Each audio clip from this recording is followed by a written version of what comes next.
We are back. We're live. We're like officially back. I'm officially saying back. it right fucking now. You know what's annoying for the listeners is that every time we have this episode, a new episode, it's going to be like, hey guys, sorry it's been a long time. Hey guys, sorry it's been a long time. Yeah, but it's going to stop. It It's, has to stop. And we're saying it on air, so it has to stop. It will. Hey, but you know what? This is how my mind works. At least we're here today. Focus on that. One day at a time. Exactly. Well, let's focus on that. First of all, how are you, my friend? I'm good. I'm great. I feel this is my go-to like expression, I guess, every time someone asks me how I'm doing.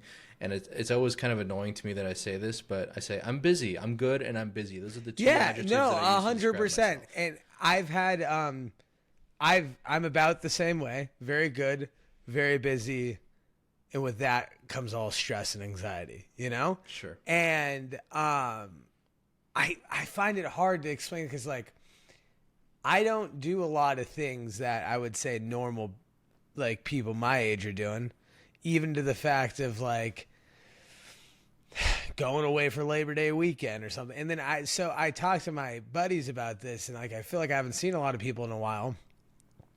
And it's just like I don't know how to explain it because like I think people think like, oh, like, you know, he's putting his head down. Like, I think a lot of people like realize the hustle and that you're doing it and that you're grinding. And that's how I look at it. And that's how I know what you're doing when I don't hear from you for a week or two.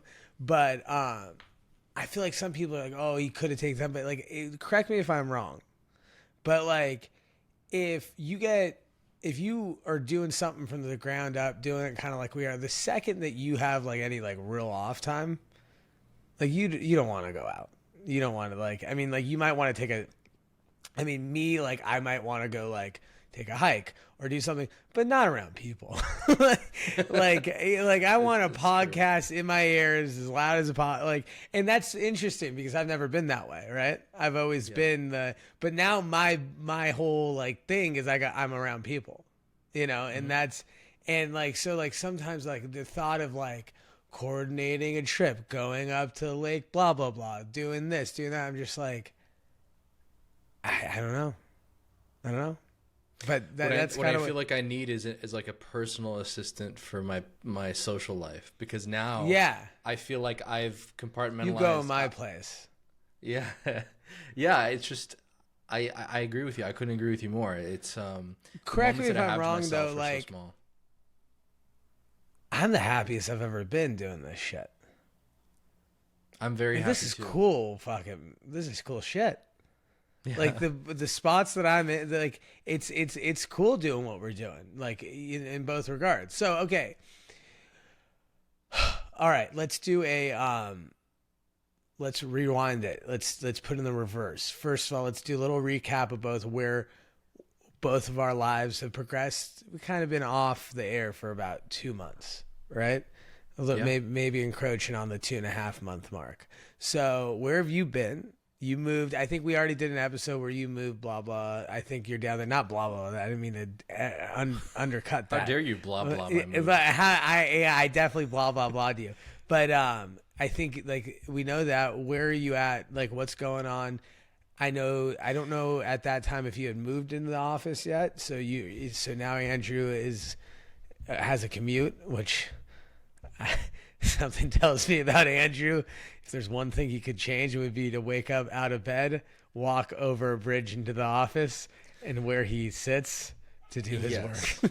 Listen, nothing would make me happier than having a 5-minute commute, but I think there's upside to, you know, I love commutes. Actually, I've come to love commutes. You could go back to school in a commute. I can, exactly. And I just put on a podcast, and whether it's one where I learn or one where I laugh or one where I'm just taking in, you know, I don't know, a work of fiction. Like it's great. Actually, I value my alone car time every day because I need to be doing something that doesn't really require my brain. No, I mean, not to say that I'm not driving on the road brainless and crashing into people and shit. But I am. You know, I can't do that at work. Okay, well, you know.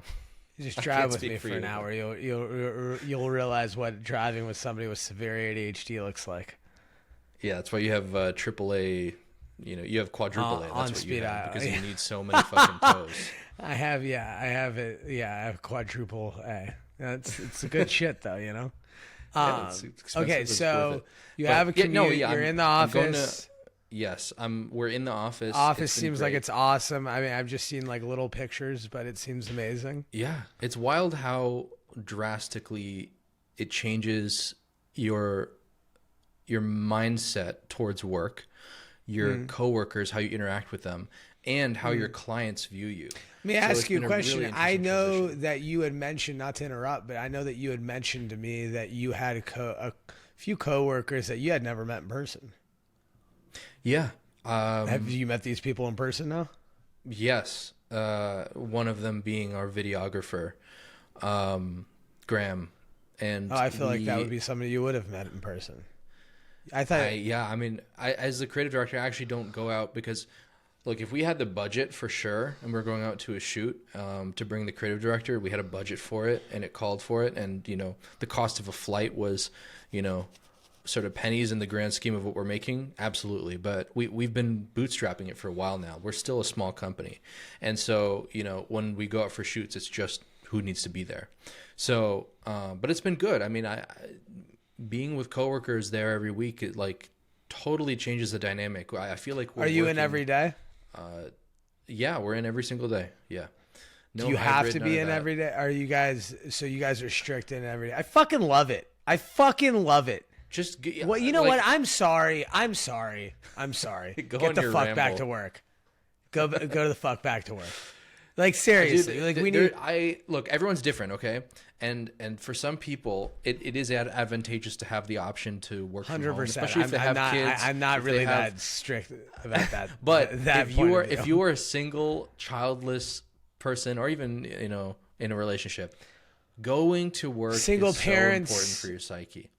Mothers, like women, I believe should be able to work. If women have kids, in my opinion, I think they should be able to work at home, have priority over men. My opinion.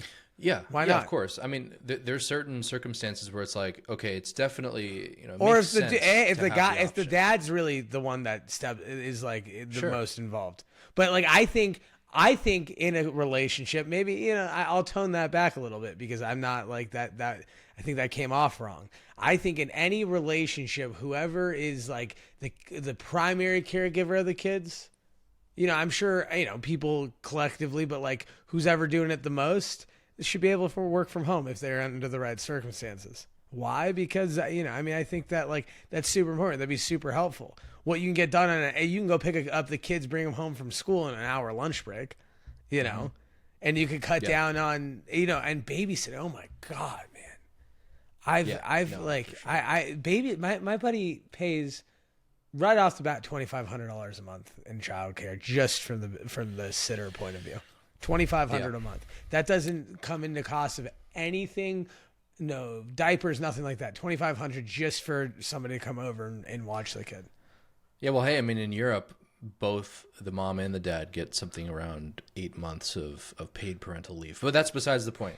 We're getting off track. Yeah. We need to cover our intros, all right, before we dive into policy, recommendations. So And that's something I can get behind there, Andrew. But then if you own your own business, you're fucked either way. So it doesn't matter. you're fucked. Yeah, that's true. Because it's all you. There's no HR to cry to.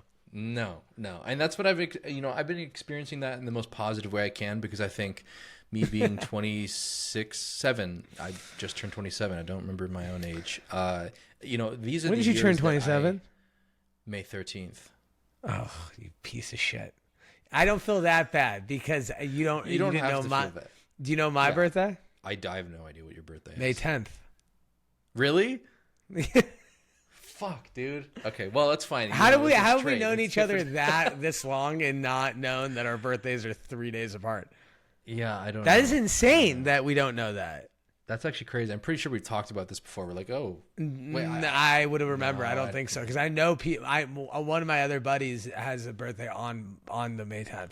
I always remember that. Max Dornfeld, a kid we grew up with, May 9th. Josh Rosen's like May 23rd. I remember May birthdays. All right, no other birthdays. Couldn't even tell you my fucking brother's birthday, but May birthdays. I'm on top of. I know so many people with May birthdays, and I'm ashamed to say that yours slits my mind. But you know, you did it's too okay. with my birthday, so it's okay. You know, tip I your top. won't forget now, I don't think. Yeah, well, I'll have to put it. If in my I was a calendar, really but- good businessman, I'd put it in my CRM right now, but I'm not going to do that. Okay, Because fuck that's you. I understandable. think you better use my business if I call you for for your birthday or not. How about that, bitch? Yeah, if you give me a birthday call, it's because I bought it. It's because I actually care to fair. give you a birthday call. Yeah. Yeah, No. that's Okay, fair. good. Proceed on. Where have you been? So okay, let me gather my things again. So you know, these years, like being 27, I feel like, you know, with no kids and in a relationship with someone who I think we both have like similar values and goals. We're not looking to have kids immediately soon, which means that I think that, and I'm not saying that if I had a kid, this, you know, I couldn't pursue this, but it's just easier for me to pursue this now, which is taking a risk with this startup company Pillar that, you know, I've been with for 3 years now, and take that risk, and then hopefully it pays off, you know, later on. So I have been putting my nose to the grindstone, I think, and it's been turning out really well. So I won't dive into this too much, just for the sake of brevity, but also for the sake of things are developing as we speak. We're shifting away from becoming a client, you know, like a client side marketing agency, and shifting towards becoming an AI marketing agency. So just about the most tech bro thing that you could come up with, right? I mean, everyone's doing AI everything. It's not original, but I think we're poised to build a tool that is really, really incredible.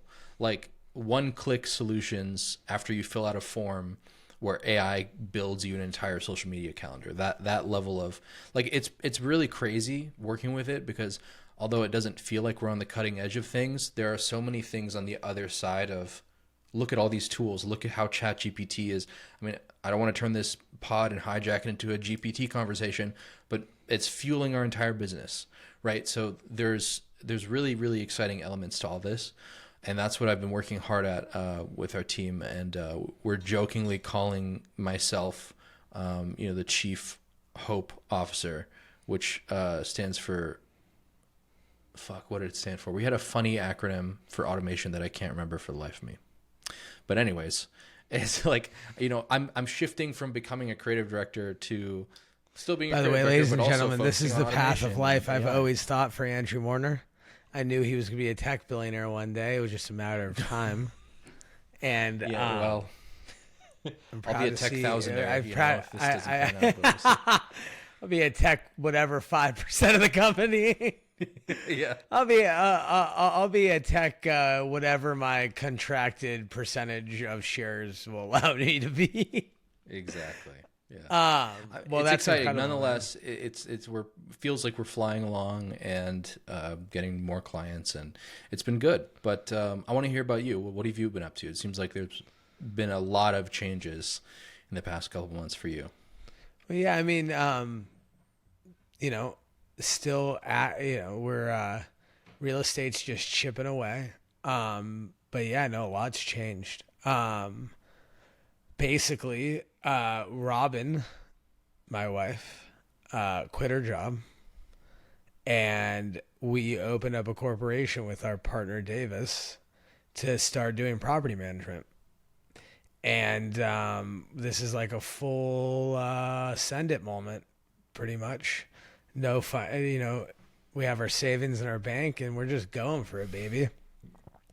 And Yeah, well, I was just gonna say, does that increase the fear factor for you at all? Is there anything more on the line, or are you just, you know, is it the same?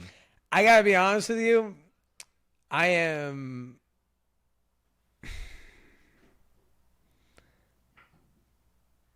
I am more than, I don't know. I am a lot less scared than I thought I was going to be.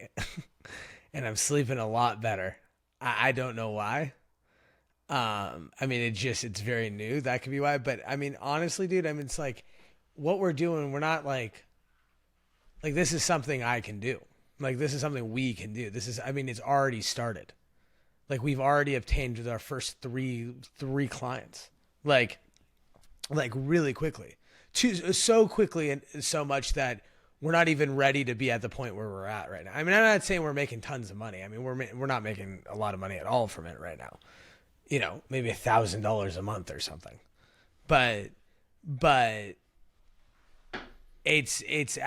like I'm very confident in this. I'm also very confident that, you know, it's like it's interesting because like people would be like, oh, you're starting from, but like I also actively sell real estate. Like I mean, like we said, like it's a down market. Definitely a rookie agent, but I'm still making money. Like I'm not like, it's not like all money spigots are off. So like yet again, like really starting from scratch, are we really like, no, you know, it's so like, in the worst comes to worst, like I mean, we'll make rent at least, you know? And so it's like, there's not like a huge worry of like, oh fuck, but like, yeah, dude. I mean, it's like, I would, and like Davis and I, like, if this perfect like trio of like personalities, like between Davis, Robin, and I, and like the timeline and everything didn't kind of match up where like,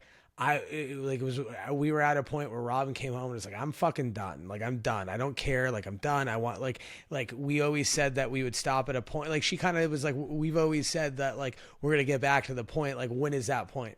Like, what do we want? Because like, I think if we move farther in life, we're going to keep finding reasons basically not to do it. You know, like, oh, okay, well, why don't we just own a house first or have a kid first before we like, okay, do you really think like I'm going to have a kid even though we're like still like I would love, you know, we're looking to have a kid sooner rather than later, but like do you think like that would like, oh, okay, I have a kid now. That'll be a good time for Robin to quit her job and start doing this. Like, it's kind of like that scenario. I mean, I think in my timeline versus yours, like I'm trying to do a lot more at once, but like, yeah, but it's like also, I mean, like, I don't know. I go to sleep comfortably knowing that I'll never be without a job.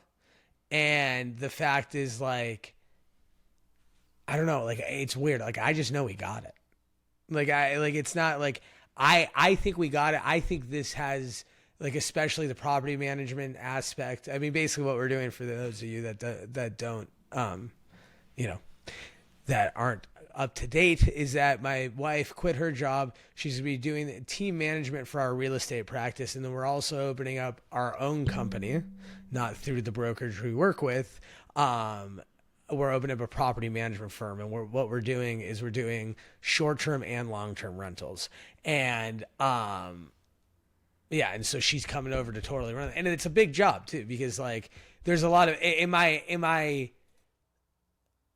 it's like starting like a legitimate company. You know, it's not like it's not even like real estate where you're like, oh, you get your license.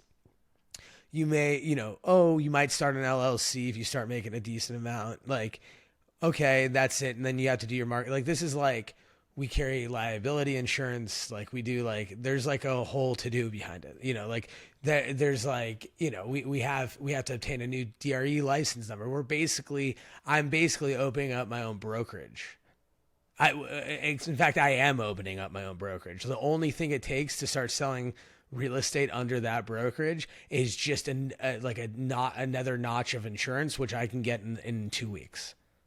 So like, there's a lot of responsibility because there's like a lot, like that part of it, like, but there's that, but like Robin and I, like, we all kind of realize how, like, we all know how our brokerage works, and we all, you know, and that being said, like, you know, like, you know, if something were to happen and I would get sued for some reason, like, my company has lawyers behind that, right? But like, now we're dealing with people's property without that comfort of like, oh, if we get sued, we're gonna have to go. It's like on us, you know. Like, we have liability insurance, and I'm like talking to and then you know, it's just all like learning. And then I'm talking to my insurance guy, and he's like, oh, no. Like, I thought we were just going to need what's called errors and omissions, E&O insurance.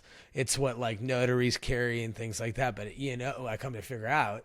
And this is actually a good tip because, like, you know what? I wish, like, it's going through this, like, there was somebody like starting another small business that would be telling the story. And here's the story. Like I got on the phone with my insurance agent just looking, and he's like one of my family's best friends, just looking for what's called E&O insurance. I'm a notary public. I carry, I'm not really an active notary, but Robin used to carry it because she was an active notary public. And what it is E&O insurance is the insurance that only covers financial loss or gain.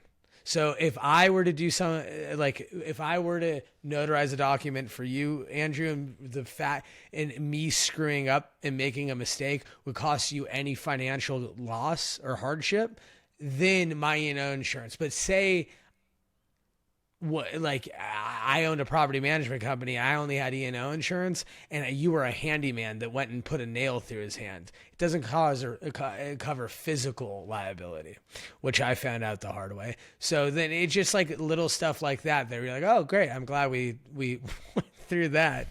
But to round about to your question of, are we like, does it add a certain other layer? Yeah. But like, I gotta be honest with you. It definitely does like heighten things a tremendous amount, but like it's fucking exciting.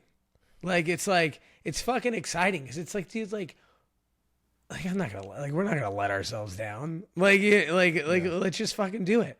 And what is the absolute worst that's gonna happen? Like, and I come from a very privileged standpoint to be able to say that. I'm not saying like we've both talked about our families and we both talked about our personal lives ad nauseum on this. And, you know, what I think we could possibly say is that, you know, like really what is the worst that happens? Yeah. And we both have great resume. Yeah. Yeah. And I don't even think like that. Yes. Just to build off of that too, like, I think that can go without saying for people who don't have the certain privileges that we do, is to have the mentality of what's the worst thing that can happen, because having that personal agency is extremely important. So I'm really happy to hear that it's been good, or that you're viewing it so positively, because that's a really exciting thing for me to see you sort of take the reins and it's like there is no guarantees at all, but like, you know, it's like I would really, really, really, really be like, I really am the person that like in the moment I think to myself like, am I gonna regret not doing this? Like I always think that way. I'm always like, and I would say almost 10 times out of 10, if I say yes, I'll go do whatever that is.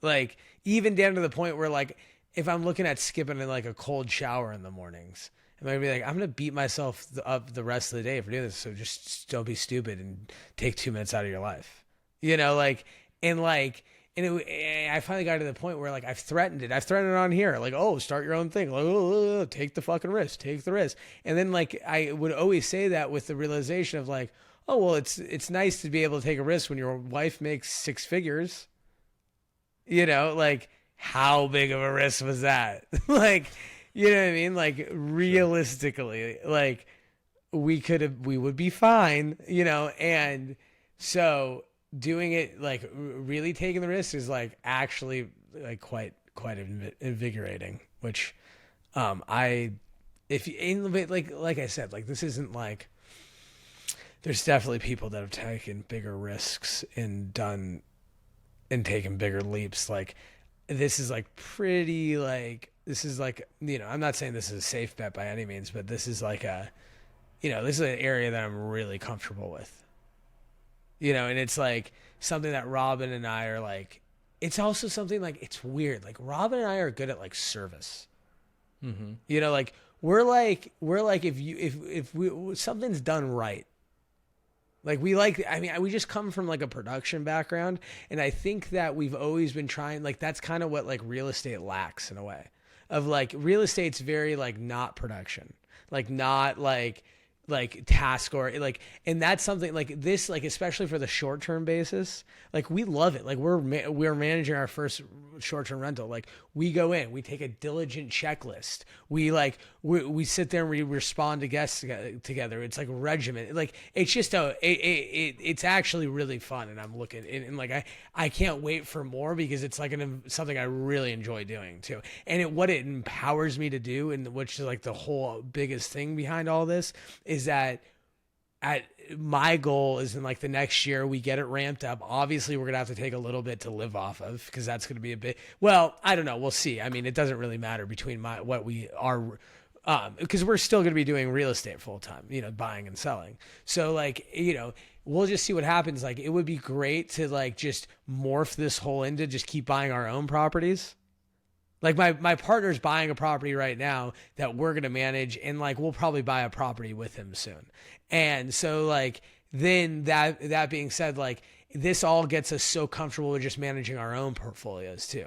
And could you imagine like how easy that system is if like we're like, okay, we're so dialed in with a short-term market, like the short-term market, which you make twice as much money, you can make twice as much money than a long-term rental, then we're just going to apply the same knowledge to our own stuff, and it's going to be rinse and repeat, and we're going to have all the systems in play, and we're going to be a well-oiled machine. And that's what I'm really looking forward to, and that's my goal out of this, is to not only be a management company, but manage our own portfolio, thereby like showing like, like I would like to go, like my whole idea with this whole thing is that I want to get more into portfolio management. I really don't want and of course, like I will always help, whoever buy or sell real estate. But at the same time, I'd rather have like somebody that works for me go do that and me take care of like portfolio management so I can like buy and sell people's portfolio. And then that's like basically my like whole goal inside is that like I want to come and go take a look at what I'm doing with my portfolio. This is what I'm going to do. Like just start managing it. And then in that, right, start, that's going to kind of turn into like, it's all like an organism, right? We get the management deals and we also get the buy and sells off of that as well. So that's like the whole goal with it. And like you start doing that and you can make some and it's like that's not far off of what we do. Like how this is evolving so fast is like I have a client right now, he has a place in Studio City, blah blah blah blah blah blah, and he also has a couple other properties. Well, like who else are you going to want to manage it except the dude that's helping you buy? He bought those properties in the house that he's in before we met each other, but like who would think that you're going to be the person that like who else are you going to go to basically, but the guy that's already managing yourself. It seems like it's an easy process built on trust. It's a business built on trust, and we're like dude, like all we care about is like we had a great morning because we woke up both raw. It was a special morning. It was like the first day on, well, technically like yesterday we went on a showing together, which Rob and I like crush it. Like we bounce it back and forth. She's like, she crosses my T's and dots my I's when like we like compliment each other and like we're in the zone, and she brings more of like an artistic touch to it. And like, and so we like yesterday or on Saturday we did that. And today we went to one of our client that's in Studio City. We went to his place.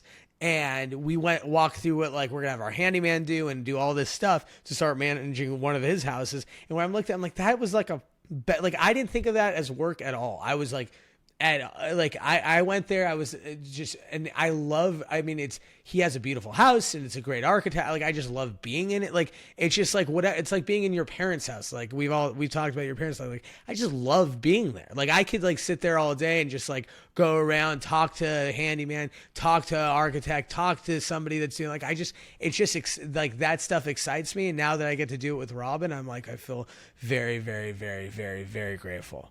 Very grateful about it. That's really special too, that you have a partner that you can work with, and that like that's so rare. I feel like I guess it depends on where you dude, if you saw us work, we just complement the exact opposite sides of the equation. Like I love that. With like she's even better than me, and I'm not just saying that because she's also very personable. So like she's also but that's basically all I am. Well, like I'm a very good person that can manage things if I have somebody else helping me with it. Like from the test of time, even when I was a PA, I always had like that's why I was a good key PA because I had other PAs to help me like facilitate. Like I'm a good I'm a good collaborator. Like that's how I kind of like to like work as a team, and like I like to collaborate. So like I'd rather like in Robin and I have been in that setting a lot in our lives. Either if it was like working on a TV set together, which like something that we've like missed a lot because we like both of us like pride ourselves on like how like our work habits, and it's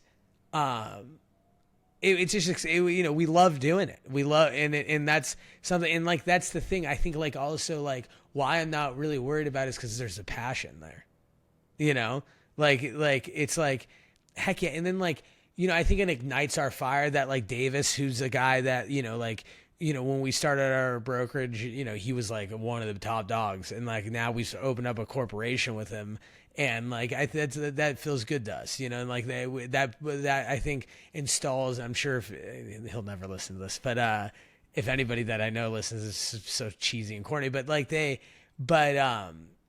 I truly believe that like there's something behind that, like a super successful person is like willing to do this with us. That gives us like an extra boost of confidence because he's risking a lot. He's risking almost more than we are because he's the broker of record.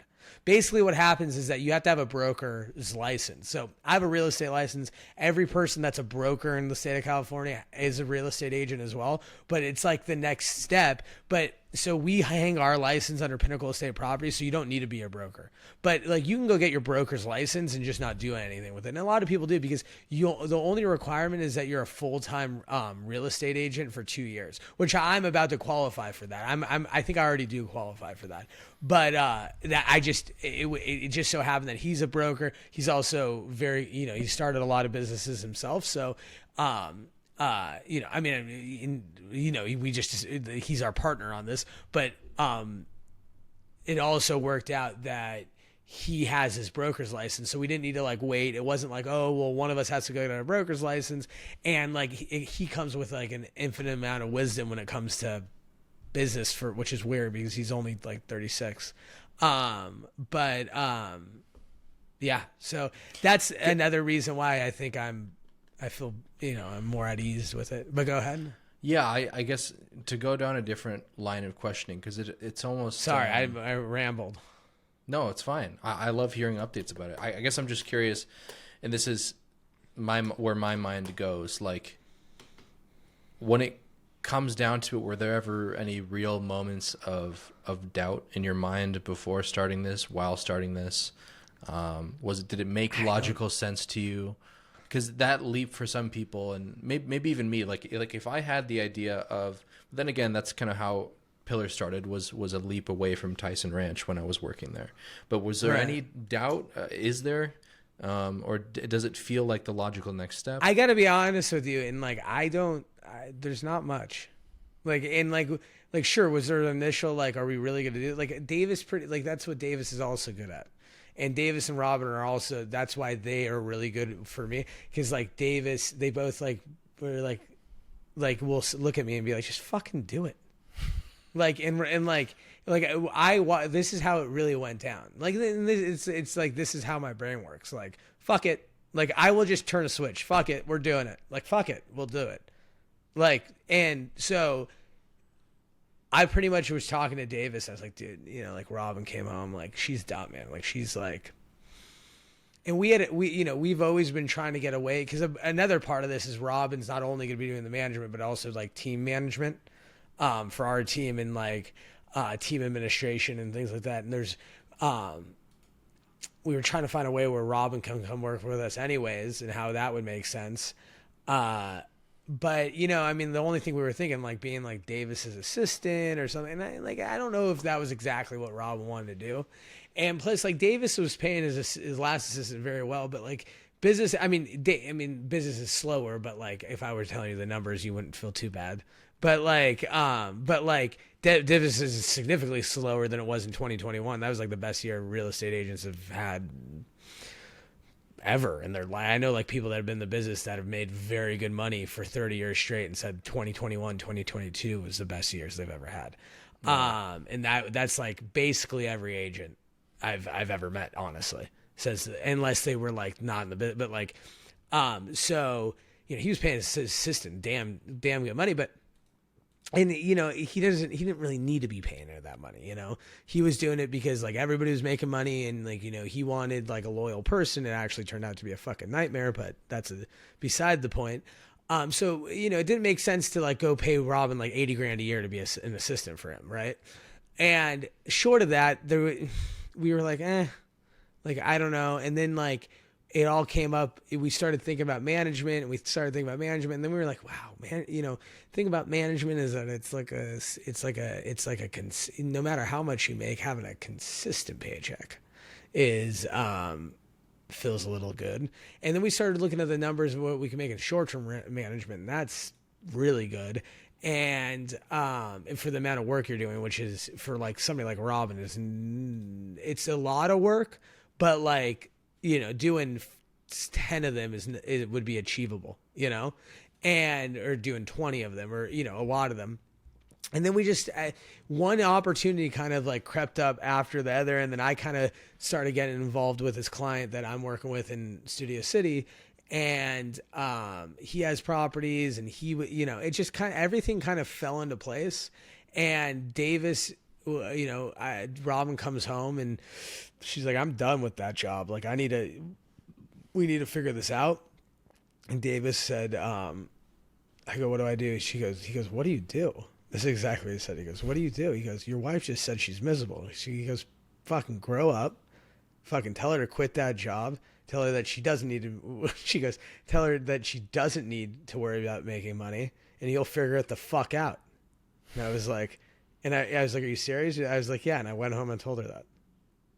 And then I was like, why don't we start, like literally that night, I was like, she goes, well, I'm not going to not work. And I was like, I didn't, but like, I wasn't gonna go that far because like I could, like Robin would go crazy. And so I was like, well, like the whole thing is like, I don't think like her coming just to like her and I sell real estate is like the best use of our time. That's what I started thinking about. I was like, there's too many other opportunities out there. And, this kind of just like all the stars started to align and yeah, I mean, by the time she put in her 2 weeks, which was about 2 weeks ago now, because she had her last day on Friday. By the time she put in her 2 weeks, we already had like an established plan on like we're doing like the property management. But yeah, dude, that's what it is. I am just wildly. I don't even like saying optimistic because I feel like that there's like a sense of like I'm nowhere. I'm nothing but like extremely confident. Like, wow. Do I think like there's a possibility that like, I don't even think there's honestly a possibility that we're like, oh, like it's getting real. Like, I mean, like, I think there might be, but like, I don't know. Like I have like like we started talking and like the biggest thing in real estate is like, what's your pipeline? And for the first 2 years, like it's pretty fucking hard to have a pipeline of business, especially at 25 years old. You kind of catching deals where you catch deals. Now I'm sure like there's people that are really analytical that sit down and do their letter writing and do all that. And like, they could probably, there's a problem, you're going to go do really well. And there's people that probably do have, I know many people have pipelines of business, but I'm saying like, it's an excuse that a 26-year-old doesn't, but I don't. I in the first year and a half, but I've done well because I've just hustled business. But this is like the first time I've had like at least like 4 deals in the pipeline. So it's like right there will basically live like we could live off of. So like. But yeah, dude, I mean, and like, it's also like, fuck it. You live fucking once, dude. Yeah. Like you can't just be bogged down with this shit. You just live fucking once. Like, listen, people are like, and I say that and it's like, and then like crazy shit happens. Our good friend, Jordan, he's sitting in a fucking hospital right now. I mean, he's not life or death. He got a cut from surfing that got infected. I mean, it's not like his life, but like, dude, like, that's a week in a hospital. You know how fucking expensive that's going to be? It's going to be thousands of dollars just to do that, and like that shit, that's a very real possibility. Like there's but like, I just couldn't, I gotta be honest with you. I sat there for a long time. It was like, people need to start taking risks and blah, blah. And it's like, I'm not really taking a risk. So fuck it. Yeah. I love, I'm trying to think of questions to ask you as you're talking about this, but like, you know, what I love to do is deconstruct people's thought processes and say like, you know, like, how are you so sure about this? But like, just the way that I love how there is no other mode for you. It feels like, and I guess that's how you've always been, you know, that there is like a switch that's sort of flipped where it's like, fuck it. And then you go after it. And when you go after it and you really try, there's little that can stop you. But like, here's the thing that like I feel like I've always felt like I could have that switch, but I don't think I've ever switched it or clicked it. Like I really don't. Like, sure, real estate, but like I said, like yeah, like that was like my beginnings of like, okay, well, let's click it. Like, okay, you never thought you could write contracts or anything. Well, you're doing that, motherfucker. So like, let's, you know, next thing. And then like, I don't know. This is so fucking like bad. What I'm about to say, but I just started watching other people in business. Like I did. And then like I started. I've been going on like conference calls and stuff for that like tech company I told you I'm doing consulting work for, and I'm like seeing all these people like PhDs. I'm doing all this research into like business owners, and I'm like, what are these guys that I'm not? Like is it, maybe that's a bad thing, but I just see people. I'm not saying like these guys, like these are motivated people that are smart, and I'm like, I can sure, maybe I don't have a finance brain, but like I certainly have something that like, you know, like I'm in the fucking room. So why, like I should be the one owning the fucking company, you know, like literally me just doing this has got me this far. So like, let's test the limits on this bitch, baby. like that's what I'm saying, you know, like, I don't know, like, you know, why quit? Why, like, sure, like, I don't know. There's probably, I'm sure my mother-in-law is deep down inside. I don't know. I even think we've convinced her that like this makes sense. Yeah. You know, and like that was the hardest sell, was the mother-in-law. My dad didn't give a flying fuck. He was like, oh yeah, well, you know, I trust you guys. You know, like no one cares. Everybody realizes, everybody now in our life expects. I'm sure this doesn't come to a huge, like, surprise to you, you know, like, I don't know. It's a fun way to live life, you know, on the edge, baby. Yeah, it's living life with no restrictions, because when you realize that you're the only one who cares about being worried about something, I feel like that's the true unlock. I agree. That's totally it. Like it is. It's like you see other people and they're like, dude, just do, like, what are you fucking worried about? And you could find, like, how many times have you found like something to worry about? Like I'm a professional and I can find any reason to worry about something, but you just can't. Like, in like what I've really, I don't know. I think that, did you ever see the movie Yes Man? Yeah. Okay, I mean, not to that extent, but there's a message in that movie, you know. Yeah. Just like, and that's what I've done. Just say yes. Like I'm saying a lot. I'm saying yes to a lot more things these days than I previously have in my life. It's funny because I feel like there's value in saying yes and there's value in saying no. And when you said you've been saying yes more in your life, I feel like Pillar and me and Pillar specifically, I guess, have been saying no more, and the power of no. So there's like two sides to it. Well, there's definitely power of no when I think you get to a point maybe like where you guys are. I mean, and because you have to say yes in the beginning. Right? Of course, that's all it is in the beginning. If you don't say yes, you will die. You will die. But like you're probably just starting, and I think like what we're kind of talking about without talking about is like, you know, you're gonna take on certain projects because you're hustling, you're out there, you're doing it. You're going to take on certain work that you might not otherwise, if you were, had some more stuff going, you wouldn't have, or like certain clients or things like that.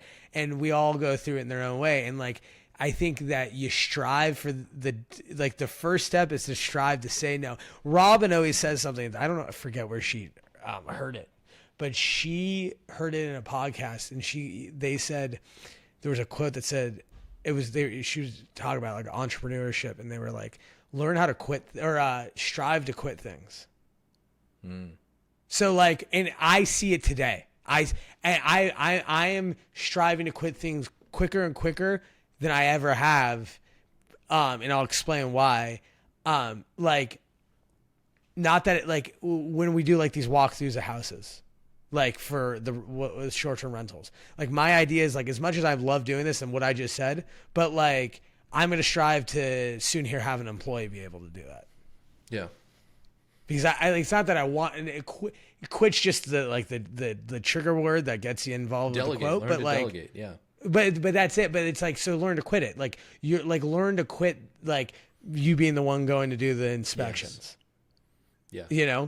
You're going to have somebody else do that because you're going to be too busy doing something else. So, but you've learned to quit that. But until you learn to quit that, or you learn to say, no, I'm not the guy that's going to go do the inspections anymore, because my time is more valuable spent other places than doing physical inspections. That's when the power of no kicks in. Of course. That's what it's all about. It's first, and I think of it as like the life cycle of a company. Not that I mean, this is just from me acknowledging the trend really of how two chumps that like, think they know what the fuck's up, Yeah. Is that first you have this like unbridled energy that you're like, we'll say yes to any client. If you can pay us money, I mean, we did scrutinize for sure, but like we said yes to a lot of stuff. And now we're learning to say no to a lot of stuff, because now when we're, pivoting the company, how does that look on us if it just takes away your time? Each hour that you spend doing one thing is an hour you could be spending doing something else. So then it comes down to, what are you prioritizing? What are your goals? How do you want to get there? What's realistic for you? So I find that is extremely relevant for me. Saying yes I love saying yes, maybe sometimes to a fault, and I think I need to learn how to say no better. And sometimes, it's actually funny. I have this book right on my table. I haven't read it yet, but it's When I Say No, I Feel Guilty. I've heard it's a really great book. I haven't really read it. I just picked it up recently, but at least it's on your table. It's on my table, and that's what counts. The life of a constant. Don't let that count, but that is a notch in the right direction. If it's on my table, it means I read it, so I can put it away. If it's on your table, it means that you have an intention. You just got to act on that intention. Yes. No, I totally agree with you. I think that there's definite powers in no. I think part of what I was saying yes to is a lot of like, I don't know. I heard Ryan Serhant, who's somebody I've talked to about on this podcast. He's I'm sure everybody knows him except maybe you, Andrew. Ben started his entire YouTube channel. That's so I do know him. He when Ben worked at YouTube, he launched his entire YouTube career. Wow. So yeah, I am a huge fan. However, I think that I say this all the time. It's something like I used to have it written up on that door over there, but it looked really tacky, and I was told to take it down. One of his quotes is, "Let fear guide your success," which I think is I've gotten tons of kickback from that, by the way. But I think that's a great quote. And then he also had this video I saw once, like just clicking around on Instagram or wherever it was, that I think that it was, I think I may have told this story before on here, but it's this like Q&A in Central Park that he used to do. I don't know if he does it anymore. And it was just like anybody can come in and ask him a question. And this woman comes up, girl, probably our age, comes up and goes, "Hi, like I'm an agent out in Queens, out in the suburbs in New York. I do decent."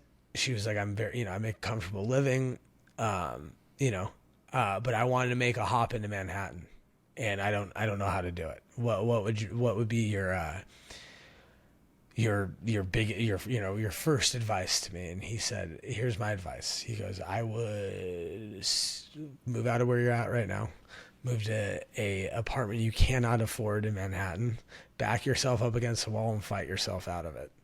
And I think in my own mind, this is a version of what I'm doing now, and that's what excites me, because I don't think I really think you got to risk it for the biscuit, and you make it the fuck work out. And I think that's what you just got to be more creative every day. But like, and like, here's the thing, like, I celebrate the little successes. Like, I always said, what would I do? What would I do if Rob wanted to leave her job? I was like, I probably would get into some sort of property management. Like, we would start something, because that makes sense to me. That was what made sense to me. That's what we know. I know we could, like, I know we'd be very good at it because we're detail oriented. We're on top of our shit. We aim to please clients. Like, that's what I know. And like, I call my own bluff, and like, did I get lucky that our neighbor was so, was like gracious enough, was gracious enough to take a risk on us, even though they knew it was our first time doing short-term rental management? Yeah. And like, we're going to knock it out of the park for them, and like, that being said, I think that's just like, that's another thing that I celebrate that even makes me even more like, even, and I celebrate the little, like, we're not like, it's not like, even what we're making from there, that's not going to pay all the bills. That's honestly, that's probably going to, like, what we make for there, it's a decent chunk, but it's going to probably just go right back into paying the expenses for the business, which it probably won't even cover everything at first. Like, we have to have softwares and all sorts of shit. That's like lots of startup fees, and so, that being said, like, but like, that money, that makes, even though we probably won't even be able to use that in a tangible way for ourselves. I mean, everything's for ourselves, but like a personal way to pay for groceries or whatever, that money comforts me, because that's something we created money out of thin air. That was our creation. And we could do that once, we could do that 1,000 times. So let's go fucking do it. And it's not like, to me, this is not like selling insurance or selling something that like people are like, feel like they're getting scammed. This is property management. Like, if you have a rental, you have a short-term rental, you want to make some money, you don't want to fucking, you have a building that needs to be managed. I mean, we're not at that point yet, but we'll damn get there for sure. Like, you need that. Like, we got you. Like, it's not like something that I'm going to have trouble selling is another thing. And that's another thing. Like, I think, like, for whatever you do, you got to be comfortable with what you're repping, Like, and not even in a sense of like, I think a lot of people get into like businesses because they know and they've studied it a lot. But are you comfortable with it? Is that like what you flow with? Because I don't think if it's what you flow with, you're not going to be successful at it. Or you might be successful at it. You might not. You probably won't enjoy it. But that's like that's so stupid. But go ahead. No, I love this, man. I thank you for sharing, sort of your updates, and I love to hear about it. And I think your story is a result of someone who loves what they do and has applied it over the course of years and is now seeing the fruits of that labor. And you took a leap, and it's paying off. And I think it will pay off even more. We'll see. I mean, like that. I act like we've been doing it for a couple months. This is like could be like week 1. So, but no, it's all right. But like the fact that we already have one, the fact. Yeah, we're already making money. It's like, it's a little money, but we're making it, But, all right. Well, that's enough about me. Okay. First of all, ladies and gents, I lost Andrew. Are you back? You're back. Yeah. Okay. First of all, ladies and gents, I'm getting some show notes from our executive producer, Andrew Warner. Yeah. I'll go over the show notes. Oh, okay. Yeah, those are to myself. I didn't realize that I accidentally sent them to the live. Oh, I was going to just say, Well, okay. Well, then I was going to tell everybody you can now watch us on YouTube. But Yeah, if you're listening is that, to this podcast on Apple Podcasts or wherever you're listening to podcasts, this is a video. So go on YouTube and find us. You can check out the link tree at soessentiallypod.com. That's where you'll find all of our links. Please check us out. Consider subscribing, leave a review. I like that term. Yeah, link tree. By the way, this is a little impromptu segment I wanted to do. I sort of grabbed some links, so I'm going to do this fancy transition. Cool. Can I pause you for 2 seconds before we do this? And can I just go run and put on another shirt because I am dying of sweat.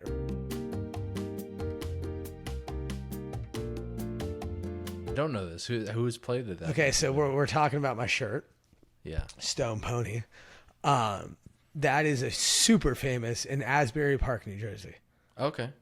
That is like the heart and soul of music in that part of New Jersey. Wow. Is the Stone Pony. Very, very famous. We played there. I worked a concert there for Lovely the band. But yeah, crazy famous venue.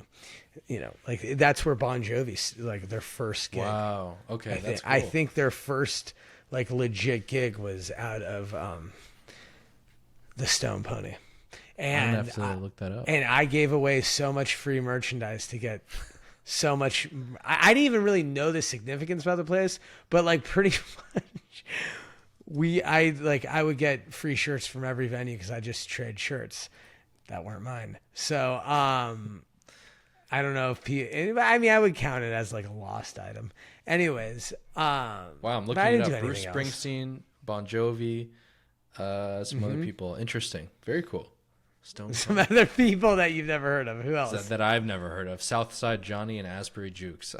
Maybe if you're named by the name of your band is the name of the town the venue's in, probably not that big of a band. Yeah, who knows, man? The Asbury Jukes. Something tells you they're from Asbury Park. No, Asbury Park's awesome. Yeah, that was fun. That was a good time. Good time. Hell yeah. Well, let me take this opportunity to let me know if you can hear this transition noise, this fancy noise. Do you hear anything? No? Mm-hmm. Okay. Well, our soundboard isn't That's working. how fancy it is. Yeah, that's how fancy it is. But if it was, you'd hear this cool drum roll sound effect. So with the remaining 10 or 15 or so minutes that we have of this episode, I want to sort of introduce a new segment. And ChatGPT actually named it for us. It's called Geek Speak. So it would be fun, I think, to roll into some tech news articles. When you hear the word tech nowadays, wait, can I make that?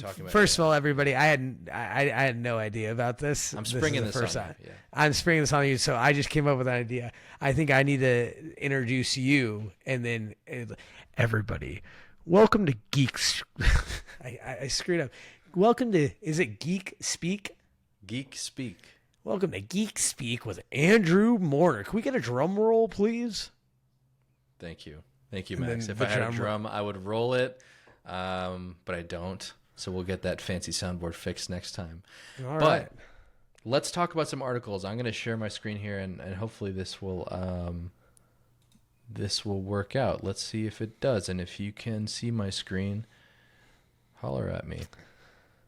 It's loading, and I can see it. A lawyer used ChatGPT for legal filing. So for our audio people here, a lawyer just recently, this article came out on May 27th this year. A lawyer used ChatGPT for a legal filing, and the chatbot cited non-existent cases it just made up. The lawyer now may face sanctions for submitting the bogus cases. So really interesting. This guy used ChatGPT for his job. And I think there's a lot of people who have been saying, oh, ChatGPT can replace lawyers. It can replace people like desk clerks, like data analysts, that kind of thing. And I've had it write up, certain legal documents that I'm like, but you always have to double check. Okay, so this guy apparently used it in a case. And his customer, Roberto Mata, was suing the airline after serving cart a servant guard injured his knee during a flight, so he attempted to get the judge to dismiss the case.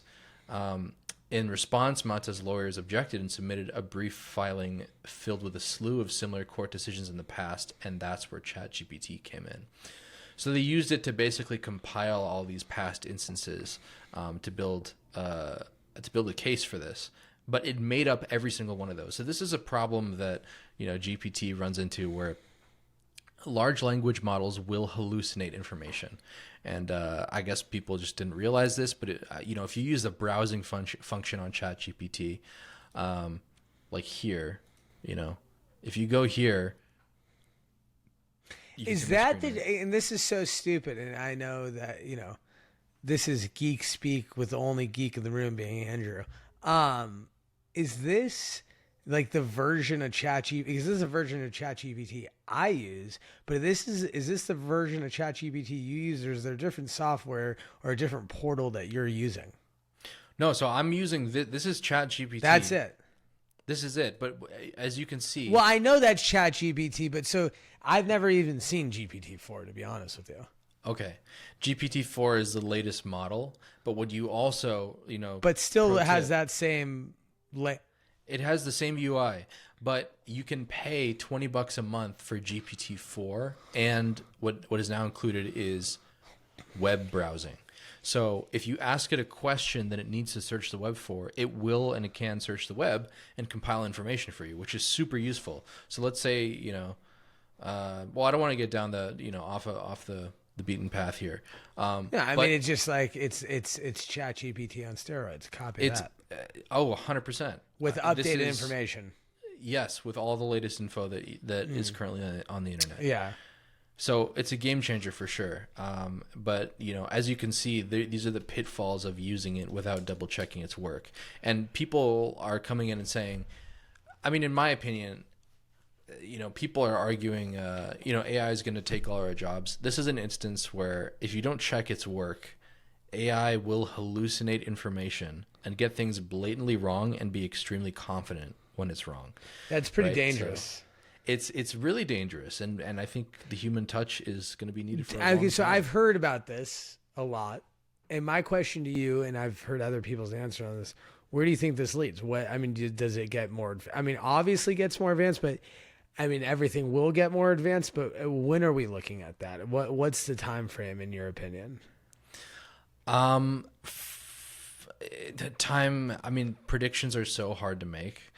But what's really been incredible to me, and a lot of this is just sort of an observed fact about technological advancements, is that all technological advancements generally are on a exponential curve. So you'll have small improvements,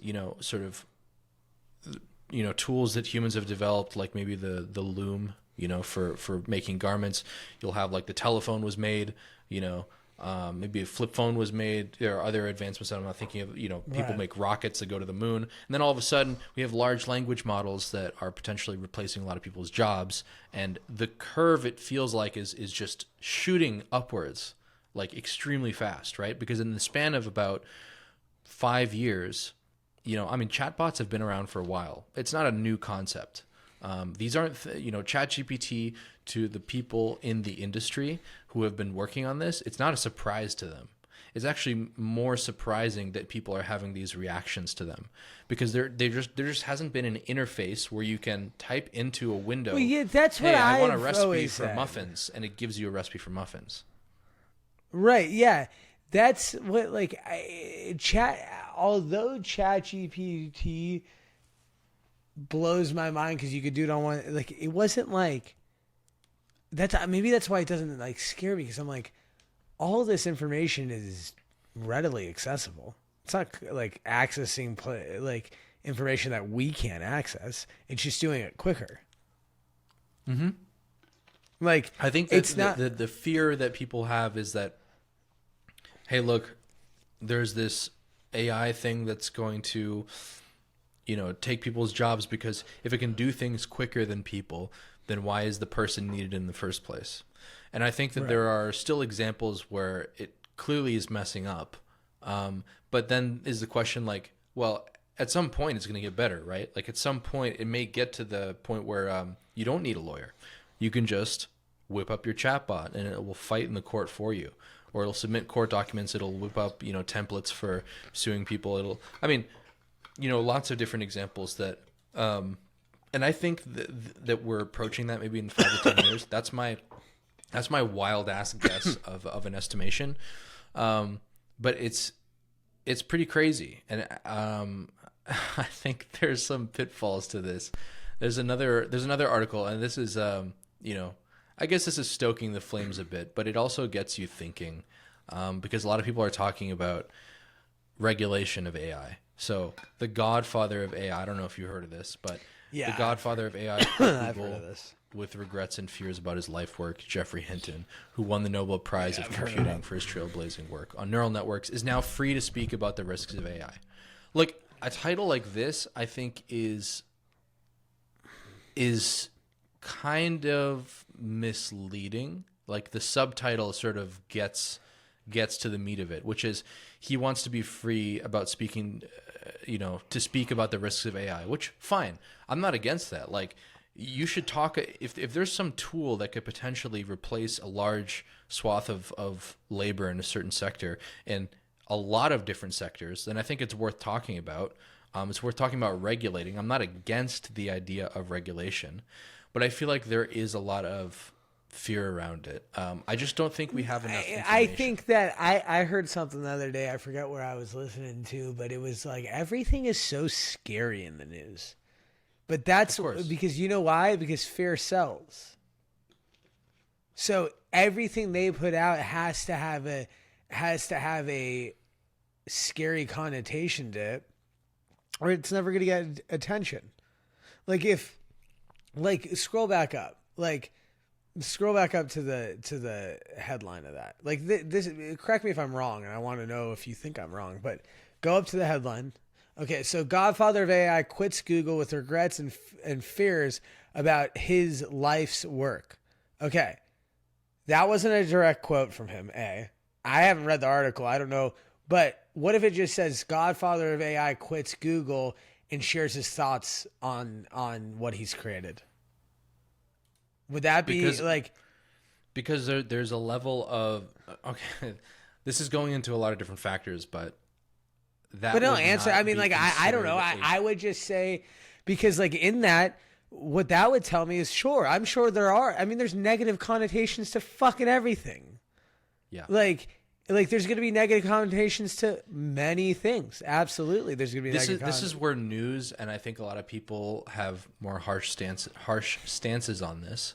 But this is the culture of like reading a headline and not reading the article, and this is your takeaway information for some people. I'm not saying that. I know people who do this, but I mean the people exist out there. There are people on Twitter who are like fomenting fear. But if you're The Verge and you're trying to make money and you're trying to sell ads based on how many people click on an article, if you wrote the headline that you suggested, they would probably make less money because it's not. No, absolutely, and I get that. That's the problem. That's the problem. It's the problem. But I got to be honest with you. One thing I wanted to ask your opinion on this. So this article in particular, I've seen it all over social media. It's all over Instagram. Okay. I have purposely not dove into that and read the article because I just don't like the headline. Because I don't want... I don't. Because I know it's going to be one-sided. Okay? I know there's most likely not going to be an optimistic point of view. And this is probably terrible because you should never judge a book by its cover. And that's exactly what I'm doing here. But like, I got to be honest with you. Like, it doesn't interest me. I don't want to hear it. Like, I don't, like, I'd rather hear the story on the, if it was headlined, here's the story behind the Godfather of AI. I'd be like, wow, this guy's probably fucking fascinating. Let's read about his life. Let's hear a podcast about him. But like this, I just know is just going to be like, okay, great. Like, I could see why everybody thinks that way. And even when I hear Eli Musk and top AI, I've heard that too, related to searches. Elon Musk and top AI, whatever it is, call for a stop on the advancements of AI. I would like to read that because And that's something I should have read, but is that really what they're saying? Because I can guarantee you, I don't know if it is. Say that again. If what? Scroll up real quick. Scroll up. Okay, so right there. Wait. Keep it. Oh no. It's like mid-page. Sorry. A little bit more. It was like related articles. Wherever it said related articles, it said, yeah, there it is, right there. It says Elon Musk and top AI researchers cause for a pause on giant AI experiments. Okay, so I heard that article. Okay, but I just don't. When I saw the headline from that article, I didn't read into it. Mainly because it kind of reminded me of this too, of like, like, yeah, about, how scary the Godfather AI is going to make AI. But like, I should read it because do you really think like, I mean, do you know anything about this? Do you know if they're calling it something, or is that one specific thing that they're doing that says, guys, this is probably not the way to go about it, or is this like a blanket like you have to stop the advancements of AI right now? Because that's what it sounds like to me. It is actually that is what they're calling for in the letter, and I think what looks like almost inflammatory titles is kind of the reality of how AI regulation and the conversation around AI and the dangers of AI and people who are fighting for AI because they think, it can be good for humanity. That's how it's unfolding, because it's unfolding in the most uncertain way possible. We have this tool that's being developed by engineers that they're obviously the people working on it, so they want to see it succeed. They want to bring it to, I mean, that's human curiosity in its most raw form. I mean, that's why scientists do what they do. So why are they calling a stop to it? Because there are people like Musk who believe that AI is so unpredictable that what happens if it gains sentience and becomes this tool that we can no longer control, and it becomes a tool for evil instead of a tool for good. So, I mean, there's a lot to be said about that, and we don't have time to like deep dive into it, and maybe we can do this on our next Geek Speak, because this is stuff that really interests me, and it's an ever evolving conversation about philosophy. Well, it's good because like I as much as you know about it, I know very little. Maybe I'll keep it that way and just read articles here and there, so I can always be kind of like a blind optimist asking questions, or a blind observer. To me, it's not so interesting to look at. I mean, these articles are interesting to talk about, but there are so many people, in my opinion, like there's this one guy named Yudkowsky, Eliezer Yudkowsky. I'm probably saying his name wrong, but he is not an AI proponent, but whatever the opposite of the word proponent is. I mean, he thinks that everything should be immediately stopped because humans in 10 to 20 years will be killed by AI.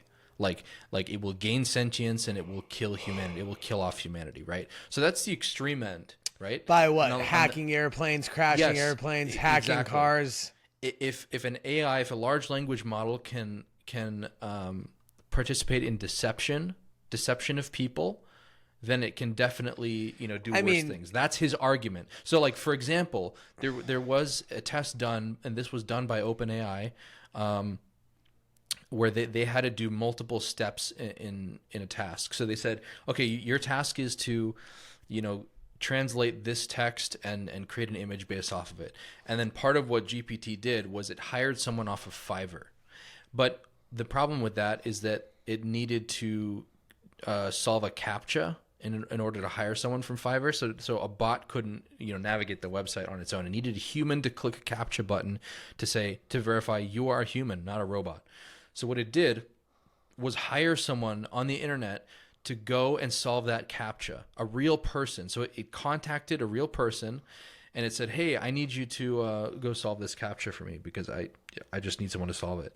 The person who GPT hired asked the robot who was hiring it to do a CAPTCHA, human CAPTCHA for it, The person who it hired said, "Hey, are you a robot?" Like, it asked that in the chat, and GPT said back to the human, "No, I'm not. I'm not a robot. I just need you to solve this captcha for me because I have some sight impairment issues." And so then the person went and did it. So that's an example of a large language model that engaged in deception.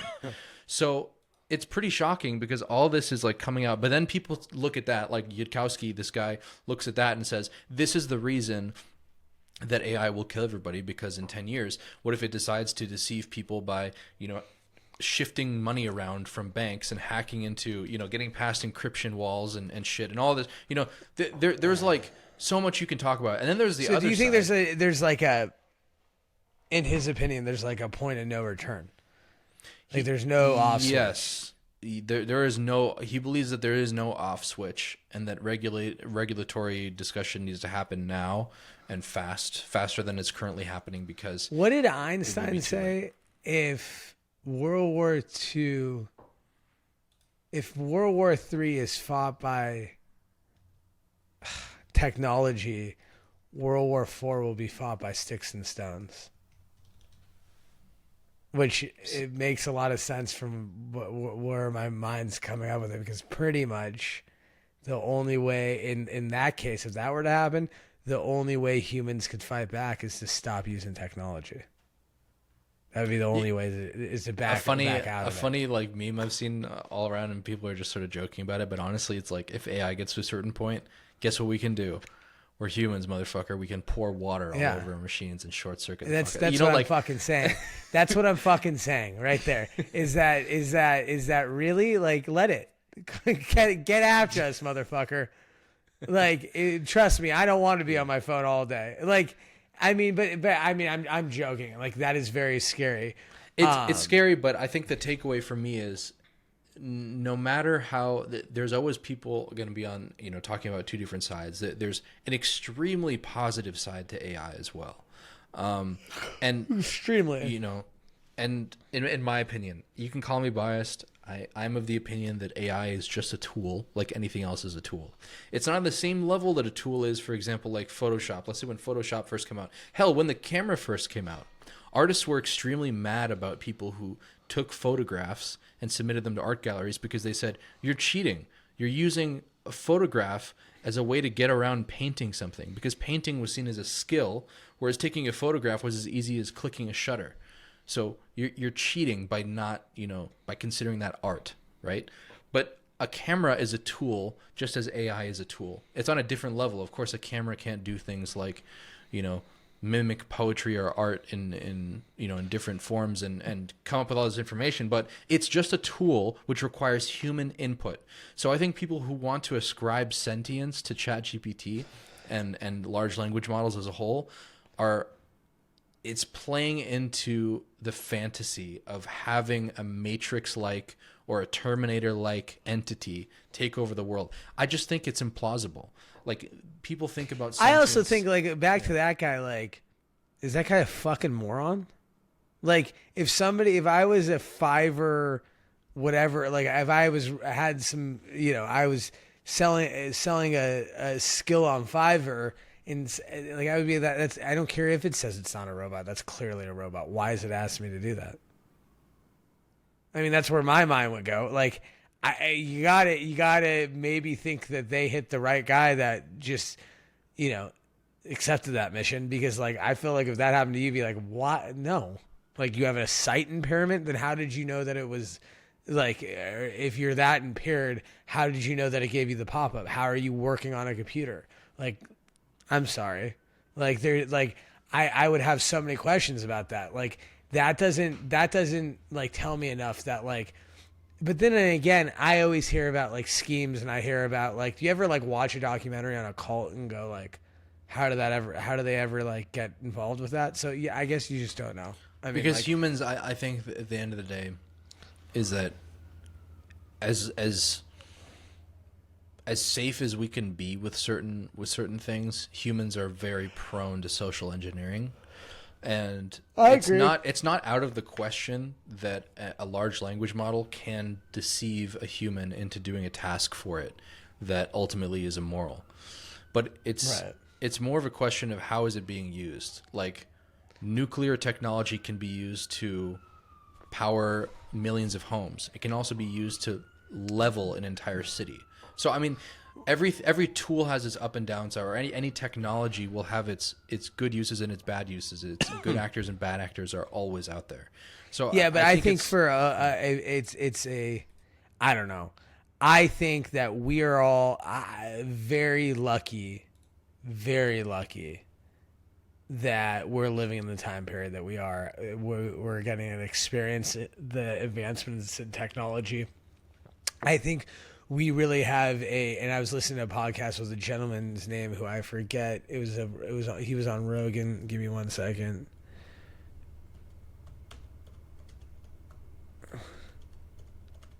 By the way, while you're looking that up, I think just to our audience, the ultimate takeaway from this, despite all the news, I mean, you could just ignore the news for the entirety of you knowing about AI, but you would be doing a disservice to yourself if you didn't just use ChatGPT and tried helping it out, automate your business, or do things for you and automate sending out emails. Like, there's so many good uses for it that can save your time. Look, and if you're not trying to get far with, certain things, and, you don't feel like using a tool really matters for you, then don't use it. But I think for people like Max and I think it's extremely useful because it's a tool that enables you to take back so many hours and do things that you want to do. If it can automate sending 100 emails or 1,000 emails to send out to potential clients, why not just get the AI to do that? You know what's funny about what you're saying right now is that, like, everybody is like always like blown away that is the like, oh, it can do that, but like there's been softwares for a long time that can like automate your business like that. I'm not saying it doesn't do it proficiently, but I'm just saying that it's not like that's not like a novel thing. It's no, of course it's not novel, but it's easier than ever. It's easier than ever because you can pay $20 a month and have it generate all these things. This is what we're doing in our business. We're using Zapier to automate shit. It's pretty wild. So I'd say just give it a shot. Second. Okay, so wait, answer me this question.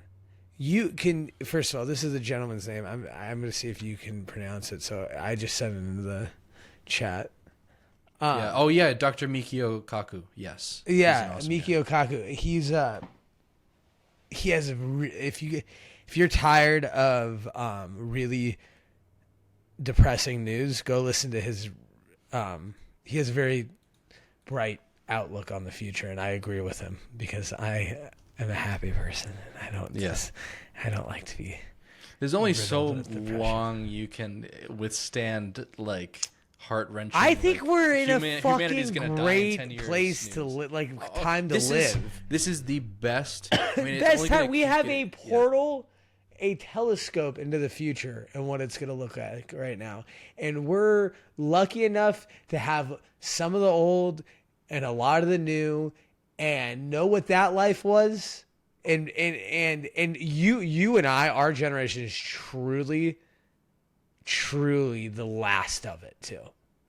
Like, that's what's cool. Generation Z and younger millennials are truly the last people that are like can have really experienced the whole gambit of the real turn in the world.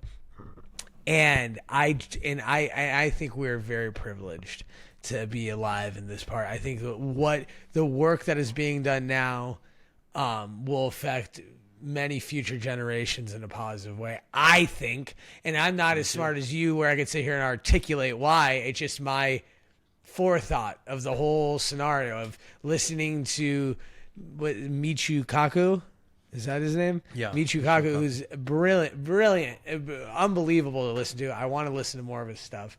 And, he thinks this is the first notch of an eventual what is it? It's like, where like I forget where, like a something society where like a very advanced intelligent being society where, where it kind of, where things are like Star Wars-esque, like, and you know what? If you don't think that's going to be a damn cool place to live in, then fuck you, because I do. I love it, man. We have to keep that positivity about the future, I think. Yeah, and because what are you going to do? The dangers, but also be ultimately optimistic, because I think you have to. I think you have to. Yeah, I agree. Real quickly, I'll throw a little segment in here. Have you been implementing anything to like a daily routine that you'd like to tell the crowd, or what have you been doing consistently? Have you been taking any, mental health time? If that's taking a walk, taking a bike ride, meditating, have you been doing any of that kind of thing? Yeah, I sort of do this begrudgingly every weekend, but I am really happy when I do it, and it's born out of a necessity for training for climbing Mount Whitney, which is coming up in October. So but do I we am drop hiking Mount? every weekend. You're biking. Hiking. Oh, you're hiking. You're hiking. Yeah. That's awesome. Did we drop Kilimanjaro? Kilimanjaro got dropped for now, just because I realized it would probably be around Something told me that was gonna get dropped. $10,000 would probably be what the cost of the trip was. So, And you know, for all you were like, what are you doing? I'm like, yeah, I'll be right there. Don't you worry. I'm like, yeah, Kilimanjaro sounds real cheap and affordable. All time. yeah. I mean, and Whitney will be cheaper, and No, you know probably that just as painful. Joseph. I mean, this is we don't need to talk about this on air, but a good friend of mine, who I just mentioned, he's done all the peaks in California. Wow. Yeah, That's impressive. He did all. I think there's 12 major peaks, and I think he's done all 12. Wow. Asked me to do it with him, couldn't commit. Yeah, that I mean, it's intimidating. Like, I'm coming at it from the perspective of someone who, every weekend feels like they're getting their ass kicked.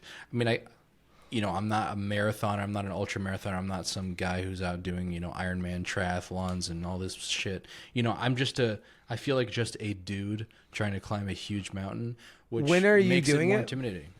Late October. Can I do it with you? Of course. I'm in. Just like that. See, that's the level of commitment. in. See, if someone said to me, "I'm climbing Whitney in October," But that's something I could do. No, no, I'm in. Of course, I'm in. I can climb Mount Whitney. I'm not worried about that. Okay, that's good. Well, because dude, that's something I could be like, okay, great. We may stay a night out there. Like that's that's a day and a night. Day. Yeah. Yeah, like most like Joseph, our friend that has done this, has never stayed over at any one of these places. Okay. Even if he has to drive. Insane. Yeah. I mean, it might be insane, yeah, but out near Whitney, you might not want to stay in the places that's offering you. Anyways, but yeah, of course, that's something I would love to do that. I can't wait. October, send me the date. I'm in. Yeah, I mean, I don't know. I probably won't do any other training except my daily working out. That's fine. Just as see long where as that you have gets me. backpack gear, we're gonna spend the night on the trail, so it'll be overnight backpacking. Well, I don't know. I'll have to scrounge some stuff up. Yeah, we'll figure it out. We'll talk about it after. But what about you? Are you doing any sort of practices? Any just routines? my normal shit, man. Just your normal Wake shit. up.